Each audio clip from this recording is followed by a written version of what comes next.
Hello, it's the Ghost. Welcome to A Stranger World Than Fiction, where we are taking a look at what's all going on out there. The oddities, the strange that others are claiming to be true. This is evidence of more UFO reporting that was recorded. We talk about the strange and unusual here on Stranger World. How much evidence do we need? I guess it depends on how much we believe, doesn't it? Listen for yourself these accounts and reports of UFO sightings and encounters, and you can be the judge. Credible or not? Everybody says this about being a wacko, but I have an incident that happened back in 1968. I'm 38 years old now. Yes. And the only people who know about it is my father and my family now knows. And I did tell one friend, and it's something that I would like to, if I could even just make it short and just tell you and see if there was anything in this time frame that was happening to anybody else. But we live right next to a mountain in Orville that runs north and south, and we're up on the east.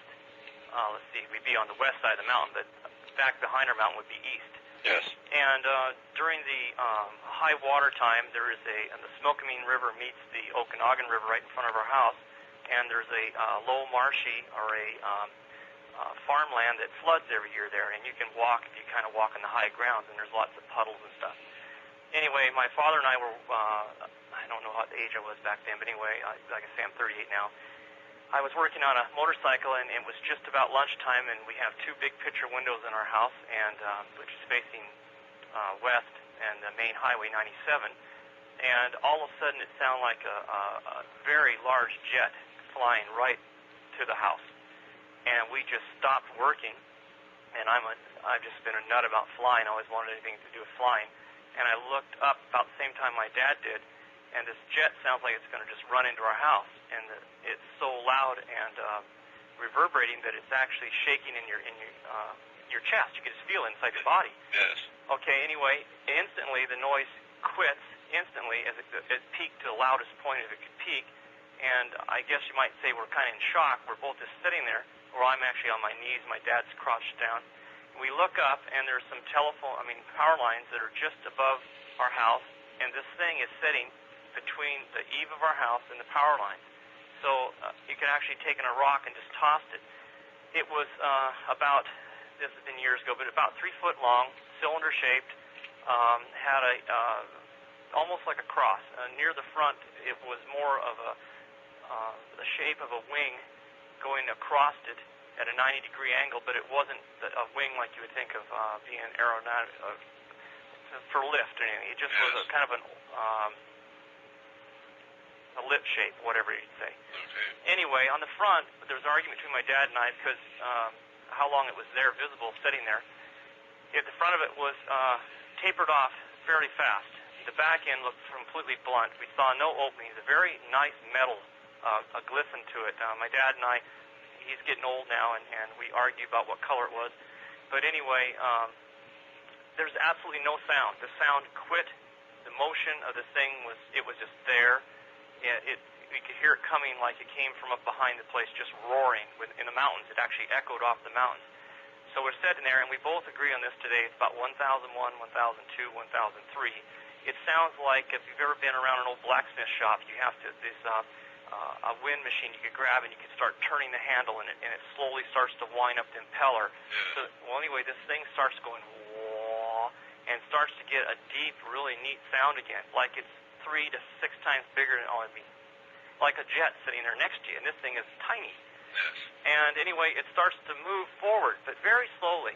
And what was neat was it moved forward, it also came down. So there's no talking between the two of us. We're just sitting there staring at this thing. It goes out, which would be 100 feet in front of us. It hits the main highway. If a car came or a truck came, it would have been wiped out. It's just about the height of a man's head going across the highway. It is flying just at I'd say 10 miles an hour, maybe not even 10 to 15 miles an hour, slowly picking up speed, and the sound is just kind of increasing with it, but yet it's not as loud as it was when it started. It goes out and across the railroad tracks, and now it's out there about a block from us, and does this beautiful little sachet. It just kind of turns on its side, shows a complete profile of itself, and like an airplane glider, it just turns left, which would be turning back south, goes behind these great big aspen trees, or these trees, and goes out into the swampy water area. And we can just see it kind of going behind the trees, and then it disappears out of sight. My dad, I just went, wow, what did we see? I'm just looking at him. I'm up on my feet, and he says, you saw nothing. And I was, anyway, he totally broke down that you'll be a nut. Our family name will be ruined in town. We're known as good family. You didn't see nothing. You don't say nothing to your family, your mother, anybody. And you have to promise me. So I sat there just absolutely amazement. We just saw something that you maybe read about. And my dad's telling me that we saw nothing. So after he made me promise, absolutely swear that I would not say a word, we went in the house. Well, my little brother was laying on the rug next to the window, and my other brother was sitting in a chair. And my little brother looked up and said, did that jet almost hit the house? And my mom spoke up in the kitchen and said, that thing was so loud it was rattling things in here. And I looked at my dad like, please, and he just said, yeah, a jet flew over, and that was it.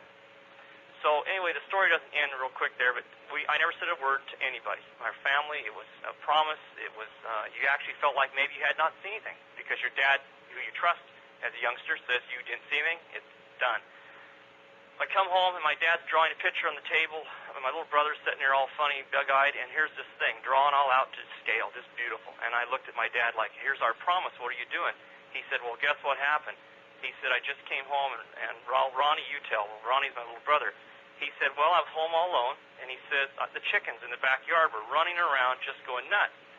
So he said, I looked out the back window, and there was a shadow going on the ground, and I thought, hawk. He said, I ran and grabbed our little .22. We had a .22 single shot. He said, I put a bullet in, and I ran out the back, and the chickens are still running around, but I didn't see a hawk. So he said, I walked up to the barn, and I was standing up there at the barn looking for this hawk, and he said, all of a sudden I looked over my shoulder, and right behind me, facing the mountain, he said, just a few feet above me is this thing, and he had it drawn. And he said it was making no noise. It never made any noise. And he said it just sat there. And he said, I was going to run, but I was so afraid I couldn't run.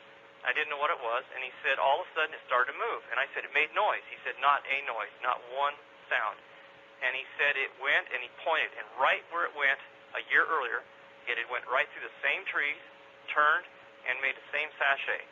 So now my whole family knows. We make a trip out on the island, and we looked all over. And we had sticks, and we poked in my kids would do, we poked in every mud puddle there was. But anyway, that's been since '68, and it's only people know is my immediate family and my wife now. And I just wondered if anything like that, you guys get a lot of probably nuts people calling in, but do you get anything like that around that era? I would have to check back in the files. Okay. On this first sighting involving you and your father, do you have any estimate of the total duration of how long you watched it? Yeah, well, let's see. The sound started, and I would say it built up over 15 seconds. I mean, it's like you hear a jet coming in. It's really, my dad says, really motating. We think it came over the mountain, but we don't know. There's a high water during this time. Also, there's a dry lake bed right above our house at the very top of the mountain. Anyway, it came down from that direction, and it was cooking. Or let's put it this way, the sound was really echoing off that mountain. And I started looking up, so let's say no more than 15 seconds. The sound peaked to where you're both just like, wow, what's this jet going to do? Where's it coming from? Because the sound is just reverberating. Yes. Well, it was actually shaking my chest, and I could feel it shaking my body, and the others in the family in the house said it was shaking the windows and stuff. So they thought it was going to break the windows. Like I say, we both agree on 3 seconds. We figure about 1001, 1002, 1003 of total sitting there. No motion, no nothing, just sitting there, letting us stare at it. We stared at it, it just sat there. And then I would say it started to make this noise slowly, like it was winding up, and slowly moved forward. And let's see, I would say that lasted no more than another 15, 20, 30 seconds, the maximum. See, I I don't know if this makes any sense, but I tried to block it out of my memory because it drives you nuts. You just saw something that you can't believe you saw, your own father. So I wanted to go and get hypnotized and pay a professional to hypnotize my dad and I and see if we could make more detail, because my little brother said there was a little opening in the front, right up near the front. There was a tiny little square, or little opening. Well, my little brother is dead now. He got killed in a bike wreck in 1980. And I don't remember a lot about it because we were told not to. We were told flat. My dad said, "Don't. Just forget it." Okay. Do you have any estimate of the closest or the lowest altitude that the object obtained? Yeah, the lowest altitude obtained is when it crosses the main highway. We both were just shocked. It was below the height of a man's head. I figure if a car came, it would have been right at the top of a normal car, so about chest level. And of course, if the car came, it wouldn't have got hit. I believe it was whatever was guiding it or whatever was doing it, it knew what it was doing. But we both said later, boy, if there had been a truck or a car, that thing would have just been wiped out. Okay, and this was 1968. Do you have any estimate of the month? Yeah, my dad would know probably pretty well exact. It's when the high water, it's when the Smokameen River and the water floods in Orville. So it's after spring runoff. It's the. Okay, how about the time of the day? Oh yeah, it was just about lunch. Okay. Yeah, it was. Matter of fact, I can almost, if I go to the spot at my mom's house and stand there, nothing's changed. The power pole's still there. The house is still there. And we stand at the porch and stand where my bike used to be, and I say, kids, this is where it was at. It was right underneath this power line and right above the eave of the house. It came right underneath. Okay, did you notice anything coming from the object that would indicate some kind of an exhaust? No, that's what's weird. We both agreed as it moved away, we both stared at it. There was no openings. There was no opening in the rear. There was no, for propulsion, for whatever. There was absolutely, I know the ends of, I'm going to call them the wings now for nothing better to call them. Yes. It was totally squared off, blunt. Okay. It's like they took and sliced them with a knife. It was definitely a beautiful metal color, like a gun barrel had been. Now my dad said it had more of a brownish tint or some kind of a tint to it, but again, I won't swear under hypnosis something maybe I'd remember, but I know that it was impressive. The metal was just glistening. The sun wasn't in our eyes. It was a beautiful view of it, and the most impressive thing was the physical feeling of it, the feeling that reverberated through my. It's like standing at a drag track in Spokane, Washington, and having the dragsters take off. It shakes your chest. Yes. And this was a feeling when it came, and then it instantly, absolutely instantly stopped. When the noise stopped, it was there, and we didn't see it coming to stop. We didn't see it like slowing down. All we saw was, we heard a noise, looked, and then it quit. The noise quit. There was an object. Just weird. I've never done anything about this, and like I said, I've only told one friend in my family. But there's an article that someone talked to someone over there, one of you gentlemen from OMAC, and I saw that and I thought, man, I don't want to be in the paper. I don't want to be anything. But if I could just talk to someone and just get it off my chest and Sure. and let someone know that I saw something, and I just want to know if anybody else saw it. Because when my little brother saw it, I bet you within, the same month, the next year. 1 year away, and like I say, what was weird was we never told him. And he was so scared, I looked at him and said, well, why didn't you shoot? And the kid was almost in tears. He said, well, it was just sitting there, and he said, I just got this weird feeling, this thing, I couldn't believe the thing just sitting in the air. And then I said, was it making noise? And he said, not a noise. Then he said, he started to move, and it started to move, and it just went on down, and he pointed, he said, went right through there and turned. Well, some great big trees that grow on the edge of rivers. I'm going to say aspen, but cottonwood, and they're just some great big old cottonwood trees, and there's an opening between two trees, and he said it just went there and turned. And it's sad, he's not around to tell his story, and so it'd be great to have him tell it again. But my dad, he's pushing 70, and I don't know. I don't know if there's people that you can go to that you can trust that are professionals to be able to do this and sit and see if there's something that we don't remember. Well, we sure appreciate you reporting that. And I'm going to check back in the files for that period, and if I find any additional information relating to anything else that happened in that area, I'll let you know. Well, I tell you, it's just about 1 mile south of Orville on Highway 97. Okay. And whether that makes any difference or not, but it's just an area that has a real, a big island. It's completely surrounded by the Smilkameen and the Okanagan River. Okay. Okay, All right, sir. Thank you again. So what do I do? Just describe what happened. I was on a spy ship, and we were south of Cienfuegos, Cuba, 14 miles off the coast. And on the radar, this cigar-shaped blip appeared coming out from Cienfuegos Harbor. And then another one, and then another one. There ended up being 3 of them. And we were on a collision course with these things. However, it was a full moon night. We couldn't see anything on the water. We couldn't see anything with the night observation devices. There was nothing on the water. With our air radar, we couldn't see anything. I even had the sonar directed in that area, and we couldn't detect any noise coming from that area, and yet we had these blips on the screen. We remained on a collision course, we called general quarters, and and it was at night, by the way. Yes. And everyone became prepared. The captain came to the bridge, and nothing happened. These things just passed over us, through us, under us, whatever. They just went right through the center of the screen and just right on out past us. Okay. No visual sightings? No visual sightings. All we had was radar returns, and I also had the radar checked out. Everything was good on all radars. Okay. Now, in that area, the Russians were having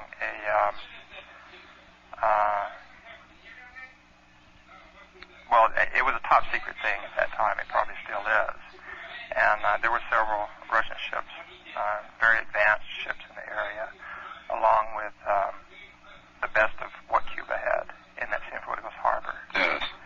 So, I thought it was interesting. As far as I know, no report was ever made of it because the captain didn't want to seem like a fool. But the whole ship was aware of this. Okay. And what was the month of that? It was about January of 73. Okay. In fact, I think that's when it was, January 73. I had never really thought anything about these things until that happened, and I just thought that was very, very strange. Okay, we appreciate the report. Okay, thank you. Thanks again. Bye. UFO Reporting Center. Hi, this is Sergeant from the Webster, Massachusetts Police calling. We have a resident that's claiming they saw something today that they've never seen before in the lake area. And I was just there, and I took a statement from this individual, and seems to be okay, not living in the future or the past or anything like that, yes. And very adamant about what they saw. Okay. It's a young man about 11 years old who's not in school today, but he was home with his dad, but his dad unfortunately was in the shower at the time he made this observation. They live on the lake, waterfront property. Okay. And he claims he was standing in his living room overlooking the lake through a large glass window. And about 30 feet from the shoreline, he saw what he believes to be bubbles start to come up through the water. Yes. And the bubbles became more prevalent as he watched, and then came to a point like they were boiling in a circumference of about 15 feet. Yes. After 8 to 12 seconds of this boiling, he saw an object come up out of the water and go straight up into the air. It was a circular-shaped object, probably 12 to 15 feet in diameter, about 4 to 5 feet height, and it was brown or black in color, real dark color. Okay. It wasn't spinning. It didn't make any noise, and it just went right straight up until it went out of sight. Okay. And I talked to the kid at length. I asked him if he had been seeing any TV shows concerning this type of thing or reading any books. He says no. He's a very intelligent kid. I have no reason to believe he's not telling the truth. Okay. I've never dealt with anything like this before, so I'm sure I didn't ask some of the right questions. But okay. Not a kid that's living, a fantasy life anyway. He's a very intelligent young man. And he made this observation around 11 o'clock this morning. Okay. What was the city? Webster. Webster. Okay. What was the name of that lake? Well, we call it Webster Lake, but it's Lake Chagagagog man chagagog chabungamungamog. Okay. That's the one. You've heard of that one? Oh, yes. You Good have, old huh? Indian name. Yeah. All right, sir. Thank you very much. We get any follow-up, we'll let you know. Somebody will follow up on it? Sure. Okay. Thank you. Who am I speaking to, sir? Robert Yep. Gribble, Gribble. Gribble. And where are you located, Bob? We're in Seattle. National Reporting Center. Washington. Yes. Thank you very much. Thanks again. Yep, bye now. Bye. Like all UFO sightings and reports, I listen and then I think about it. For these, I do think that these are real reports of UFO sightings, or what people believe are UFO sightings. I'm going to give the recording a thumbs up. We can never know for sure what people saw or what they experienced, but these were people that took the time to actually try to call someone that might be able to, they hope, do something about it or add it to the pot of information, aliens against Earth. What do you guys think? What do you think of these recordings where people are calling in? What do you think of the people that are calling in? Would you have the guts? You tell me. And thank you for listening. And I will talk to you all soon.